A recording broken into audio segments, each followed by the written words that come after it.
आएगा Pakistani family reaction. तो कैसे हैं आप सब? मेरा नाम मुजाहिद। मेरा नाम नजीम। तो यार पेट्रोल इंडिया के अंदर अगले 5 सालों के अंदर बैन हो जाएगा, क्या ये पॉसिबल है? आप देखते हैं ये वीडियो के बैन हो होता है सकता या है, नहीं। अगर और इलेक्ट्रिक इनके वीडियो का गाड़ियां लिंक मिल जाएगा डिस्क्रिप्शन में, लाजमी कीजिएगा इनके चैनल को सब्सक्राइब। अभी ये तो वॉच करेंगे तभी पता लगेगा।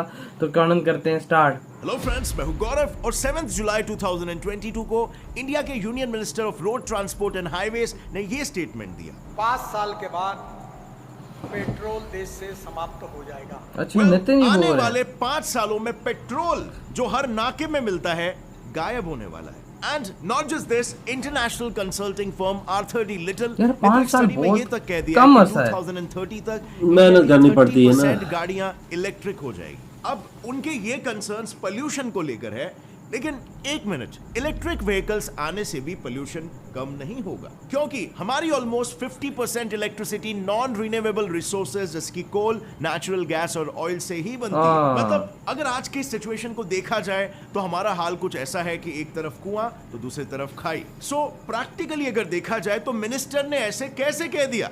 इलेक्ट्रिसिटी के अलावा क्या और ऑप्शन है हमारे पास कि 5 साल में ही पेट्रोल कंप्लीटली बंद होने वाला है? So well, let's investigate this in our today's video. देखते हैं भाई, इंटरेस्टिंग काफी लग रहा है। 7 जुलाई को गडकरी जी का ऐसा कहना लाजमी भी था, क्योंकि हम सभी को पता है कि ओवरऑल वर्ल्ड पेट्रोल और बाकी क्रूड ऑयल बेस्ड फ्यूल्स को लेकर 3 मेजर प्रॉब्लम्स फेस कर रहा है। पहला प्रॉब्लम, ये सभी फ्यूल्स नॉन रिन्यूएबल है, यानी कि कुछ समय के बाद खत्म हो जाएंगे। दूसरा प्रॉब्लम, और प्रॉब्ली सबसे बड़ा प्रॉब्लम जिसकी वजह से आज पूरी पृथ्वी खत्म होने की कगार पर है, वो प्रॉब्लम है क्लाइमेट चेंज यानी कि ग्लोबल वार्मिंग। और तीसरा जो हमारे पॉकेट को हमेशा तकलीफ देने वाला प्रॉब्लम है, वो ये है कि पेट्रोल की प्राइस वॉलेटिलिटी। कुछ ही दिनों के अंदर या तो फ्यूल प्राइसेस एकदम से स्काई रॉकेट हो जाते हैं या तो वो अफोर्डेबल बन जाते हैं। और इसीलिए इंडिया को अगर इन तीनों मेजर प्रॉब्लम से बाहर निकलना हो तो हमें जल्द से जल्द करंट फ्यूल्स का एक क्लीन ऑल्टरनेटिव ढूंढना पड़ेगा, जो शायद हम ढूंढ भी चुके हैं ना। आपकी स्कूटर, आपकी कार एक तो हाइड्रोजन पे ओ होगी, हाइड्रोजन, ग्रीन हाइड्रोजन पर, या इथेनॉल पर, फ्लेक्स इंजन पर होगी, एथेनॉल भी है, या CNG और LNG पर होगी। मतलब गडकरी जी ने जिसका जिक्र अपने स्पीच में किया था, hydrogen, LNG, CNG and ethanol flex fuel. अब LNG और CNG, आई डोंट थिंक इसे मुझे एक्सप्लेन करने की जरूरत है। So directly possible future of fuels, hydrogen की बात करते हैं। हाइड्रोजन वैसे तो काफी सारे फ्यूल्स के कंपैरिजन में काफी क्लीन और पावरफुल है, लेकिन अनफॉर्चुनेटली अभी फिलहाल प्रॉब्लम यह है कि ऑलमोस्ट 95% हाइड्रोजन हाइड्रोकार्बन्स जो कि नॉन रिन्यूएबल सोर्स है वहां से डिराइव किया जाता है, और यही डेरिवेशन का प्रोसेस काफी ज्यादा पोल्यूशन कॉज करता है। लेकिन ऑफ कोर्स हाँ, ये फ्यूल रिन्यूएबल सोर्सेज से डिराइव होने लग गया, then definitely it would be a game changer। और गडकरी जी भी उसी हाइड्रोजन की ही बात कर रहे हैं। मगर जैसे कि मैंने कुछ देर पहले कहा, हाइड्रोजन एक उभरता हुआ फ्यूल है और करंटली हम इसे पूरी तरीके से यूज भी नहीं कर पा रहे हैं। इसीलिए 2011-2013 के बीच में कुछ रिसर्चर्स ने एक सिमुलेशन परफॉर्म किया, जिसमें उन्होंने ये देखा कि अगर हमने एथेनॉल को एज अ फ्यूल यूज किया तो पोल्यूटेंट्स का एमिशन 28 से 45% तक कम हो गया। यस, आपने बिल्कुल सही सुना, पोटेंशियली आधा पोल्यूशन कम हो गया। वेल, लेकिन एथेनॉल, ये नाम सुनकर क्या लगता है? किसी तरह का alcohol, right? You are correct. Alcohol होने की वजह से ये पेट्रोल से ज्यादा जल्दी बर्न भी हो जाता है, मतलब इसकी हीटिंग वैल्यू लो है, और इसीलिए पेट्रोल के मुकाबले 1.6 टाइम्स ज्यादा एथेनॉल लगता है to generate the same amount of power. पर पूरी बड़ी पिक्चर में एक मामूली सा फ्लॉ है, क्योंकि एथेनॉल एक्चुअली में 30% पेट्रोल से चीपर भी है। And on the other hand it's clean sources जिसकी बायोमास या फिर वेस्ट मटेरियल से बनाया जाता है। लेकिन एक और एक पॉइंट, चीप और सस्टेनेबल होने के बावजूद भी इस फ्यूल के कुछ ड्रॉबैक्स हैं, जैसे कि ये इंजन को डैमेज और कोरोड करता है, क्योंकि एथेनॉल एक अल्कोहल है और इसीलिए पानी को अट्रैक्ट करता है और इंजन में जंग लगने के चांसेस बढ़ जाते हैं। और अगर हम एथेनॉल प्रोसेसिंग प्लांट्स की बात करें तो वो जनरली कोल इलेक्ट्रिसिटी यूज करते हैं, जो कि एनवायरनमेंट फ्रेंडली नहीं होता है। अब फ्रेंड्स, आगे बढ़ने से पहले अगर मैं आपको कहूं कि आप अभी जो वीडियो देख रहे हो उसे देखने के भी आपको पैसे मिलेंगे, well, सच बता रहा हूं, जी हाँ, मैं लेकर आया हूं आपके लिए एक अमेजिंग ऐप क्विजी, जहां पर आप इस वीडियो की इंफॉर्मेशन यूज करके क्विज खेल सकते हो, वो भी एकदम फ्री, और कमा सकते हो 500 रुपए तक डेली। जैसे, क्या इंडिया में इलेक्ट्रॉनिक व्हीकल्स अगले 5 साल में कॉमन हो जाएंगे? आसान था, राइट? इसका जवाब इतना ही नहीं, आप क्रिकेट, मूवीज, रामायण और भी काफी सारे क्विजेस यहाँ पर खेल सकते हो और डेली पैसे कमा सकते हो। डाउनलोड करते ही आपको 10 रुपए वॉलेट में मिल जाएंगे एकदम से, और अभी डाउनलोड कर लो और मेरी वीडियो का quiz Khelo. Download link is in description, जहां आप सीख सीखते सीखते साथ में अर्निंग भी कर सकते हो। And now let's come back to the topic. वैसे इन सारी चीजों को अगर हम इंडियन कॉन्टेक्स्ट में रखें तो हमारी कंट्री में एथेनॉल ब्लेंड्स 2003 में इंट्रोड्यूस हुए थे, मगर फिर भी आज तक हम सिर्फ E10 ब्लेंड तक ही पहुंचे हैं। अब ब्लेंड का मतलब क्या होता है? किसी मिक्स की तरह साउंड हो रहा है, राइट?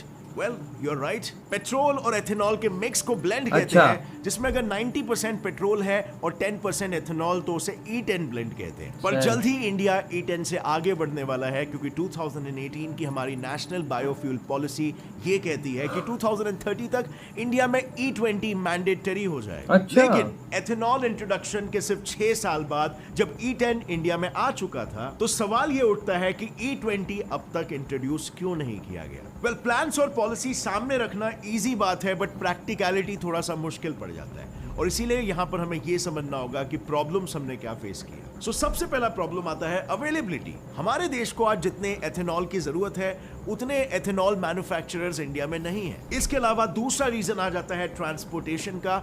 हम जितने एथेनॉल प्रोड्यूस कर रहे हैं वो रिक्वायर्ड अमाउंट से कम तो है, लेकिन प्रोड्यूस करने के बाद उसे स्टोर कहां करना है, उसे ट्रांसपोर्ट कैसे करना है, ये सब भी स्मूथली नहीं हो पा रहा है। और तीसरा और फाइनल रीजन है कॉस्ट। अब क्योंकि एथेनॉल एक बायोमास जैसे कि शुगर केन से बनता है, उसकी बेस प्राइस शुगर की डिमांड और प्राइस से तय की जाती है। और मुश्किल ही सही, लेकिन जब फ्यूल ट्रांसपोर्ट होता है तब कॉस्ट एक मेजर फैक्टर हो जाता है, क्योंकि हर स्टेट के टैक्सेस और रेवेन्यू को लेकर अपने अलग अलग पॉलिसीज होते हैं। और इसीलिए इंडियन स्पेसिफिक इन प्रॉब्लम्स को ओवरकम करने के लिए और ट्रांसपोर्टेशन के प्रॉब्लम को स्मूथ करने के लिए हम हमारी ही तरह डेवलपिंग नेशन ब्राजील की ओर देख सकते हैं, क्योंकि ब्राजील में एथेनॉल एज अ फ्यूल 1976 में इंट्रोड्यूस हो चुका था और ब्राजील में बहुत E25 ब्लेंड ने 50% मार्केट शेयर को कवर कर लिया। इनफैक्ट 2019 में ब्राजील ने पेट्रोल के इंपोर्ट में 0.5 मिलियन बैरल्स पर डे कम करके $13 बिलियन की बचत तक की, और आज वहां पर 70% कार्स E27 ब्लेंड पर चलती है। बट ऑब्वियसली इस बड़े प्रॉब्लम को सॉल्व करने के लिए ब्राजील ने अपना दिमाग थोड़ा साइंटिफिकली घुमाया, और वो ऐसे कि एथेनॉल यूजुअली बनता है बायोमास से, जो जनरली शुगर केन का वेस्ट प्रोडक्ट होता है। तो ऐसे में ब्राजील ने सोचा कि क्यों ना एक नए टाइप का शुगर केन बनाया जाए जिसमें सुक्रोज कम हो और बायोमास ज्यादा हो, और इस तरह से वहां का नॉवेल एनर्जी केन इजाद हुआ। अब एथेनॉल बायोमास से डिराइव किया जाता है, इसीलिए ये प्लांट बेस्ड बायोफ्यूल्स हमारे एनवायरनमेंट के लिए बेस्ट होते हैं, क्योंकि यू सी एक तरफ जब वो क्रॉप्स होते हैं तब CO2 यानी कि कार्बन डाइऑक्साइड एटमॉस्फेयर से कंज्यूम कर लेते हैं, और जब उनसे फ्यूल बनाया जाता है तब वो CO2 इमिशंस को रिड्यूस करते हैं। मतलब कि उनकी लाइफ साइकिल परफेक्टली डिजाइंड होती है CO2 लेवल्स को कम करने के लिए और नतीजन पोल्यूशन को कम करने के लिए। सो या रेसिपी परफेक्ट है बॉस, लेकिन कुछ चीजें अगेंस्ट द ग्रेन या कह सकते हो बहुत ही मैसिव चेंज यहाँ पे इन्वॉल्व होता है, उसमें कॉस्ट और लोगों का इजी एडेप्टेबिलिटी एक मेजर फैक्टर बन जाता है। सो सवाल यह है कि क्या अगर हम इन फ्यूल्स को इंडिया में ले भी आते हैं तो क्या इंडिया और अपनी पॉपुलेशन उसे सस्टेन भी कर पाएगी? वेल, हम थोड़ा ही सही लेकिन सस्टेन जरूर कर रहे हैं।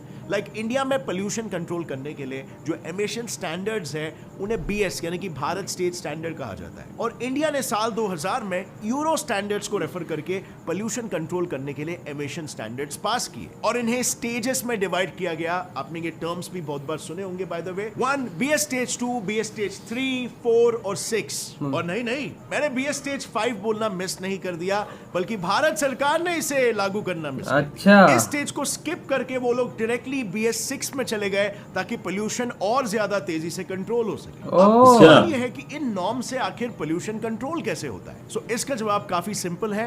ये स्टैंडर्ड्स गाड़ियों से लेके मैन्युफैक्चरिंग हब्स तक एमिशन करने वाली सारी चीजों पर इक्वली लागू होते हैं। अब इसके प्रैक्टिकल एप्लीकेशन में आप पेट्रोल और डीजल इंजन्स के ही एग्जांपल्स को ले लो। इन नॉर्म्स पर बने इंजन सिग्निफिकेंट लेवल पर कम कार्बन मोनोऑक्साइड, नाइट्रस ऑक्साइड और हाइड्रोकार्बन्स जैसे पोल्यूटेंट्स एमिट करते हैं, जिसका एग्जांपल है ये BS4 वर्सेस BS6 का emission difference. BS6 engines BS4 के कंपैरिजन में कितने सिग्निफिकेंट लेवल पर कम एमिशंस करते हैं, मगर इसे यूज करने का हम जैसे कॉमन लोगों का क्या फायदा होगा? क्योंकि जैसे ही BS4 से व्हीकल्स BS6 पर मूव हुए, सारे व्हीकल्स की कॉस्ट बढ़ चुकी थी। आप लोग ने भी नोटिस किया होगा, पहले स्कूटीज कितने सस्ते होते थे। BS6 इंजन आने के बाद स्कूटीज की price for no smart reason sky rocket करने लगी। Well, ministry of power and energy की रिपोर्ट कहती है लोगों को E20 ब्लेंड यूज करके 6 to 7% का एफिशिएंसी लॉस होगा, लेकिन ये फ्यूल उन्हें गैसोलीन से 30% कम प्राइस पर पड़ेगा। अब जाहिर सी बात है, new fuel is equal to newly built engines. So चाहे फ्यूल प्राइस कम हो के हमारा फायदा हो, लेकिन व्हीकल की कॉस्ट पर तो इफेक्ट दिखेगा,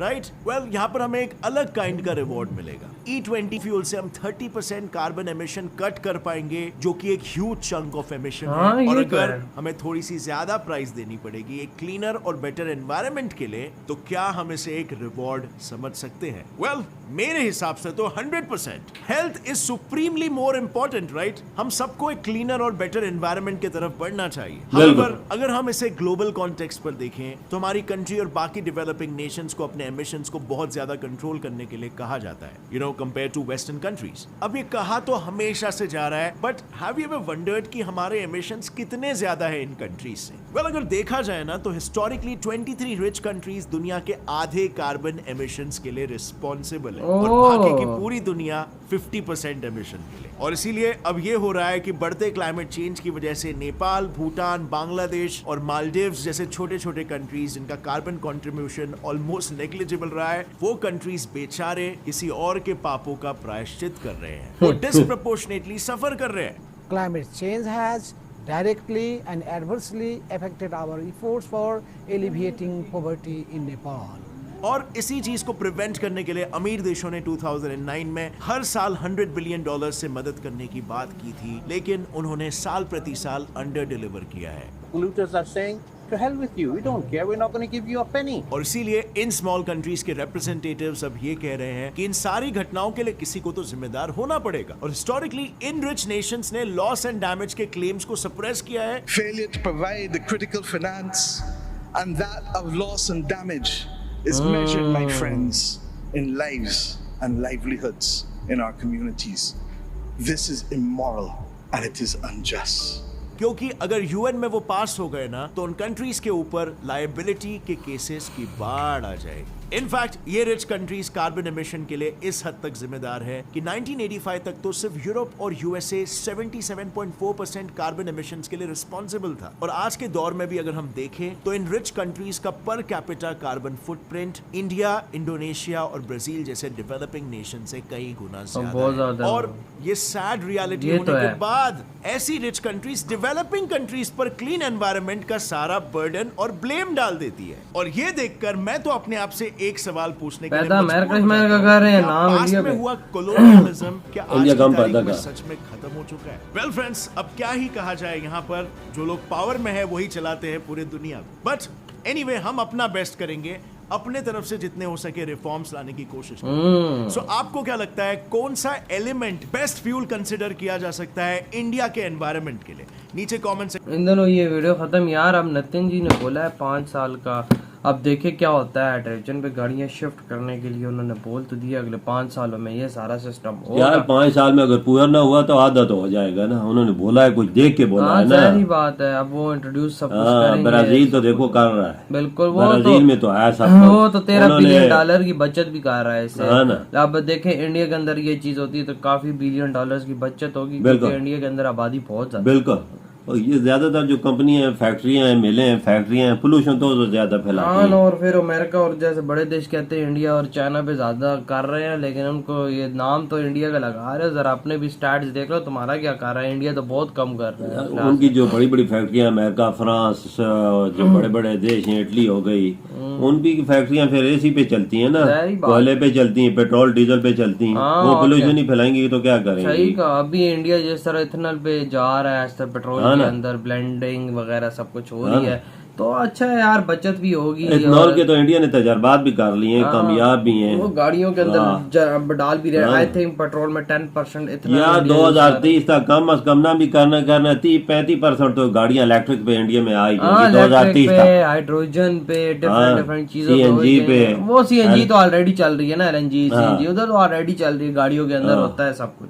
लेकिन ये है कि पोल्यूशन फ्री भी सिस्टम को करना है, क्योंकि अगर फिर पोल्यूशन ज्यादा होती है फिर आपको पता है बीमारियां ये वो भी बहुत ज्यादा इंडिया इस तरफ चल पड़ा है ना, कोई टाइम तो लगेगा। टाइम से अगर गडकरी जी ने 5 साल 6 साल दिए हैं तो कुछ दे की दिए हैं। बिल्कुल वो जिस चीज की कर लेते हैं, अगर उनकी हुकूमत रही या अगली हुकूमत आने वाली है, इस मंसूबे को जारी रखा तो फिर ये काम 2030 तक हो सकता है कि पेट्रोल से जान ही छूट जाए। कोई शक नहीं। तो यार आप लोग बताएं आपकी क्या थॉट है, फिर वीडियो खत्म करते हैं, हमने बहुत ज्यादा ख्याल रखना।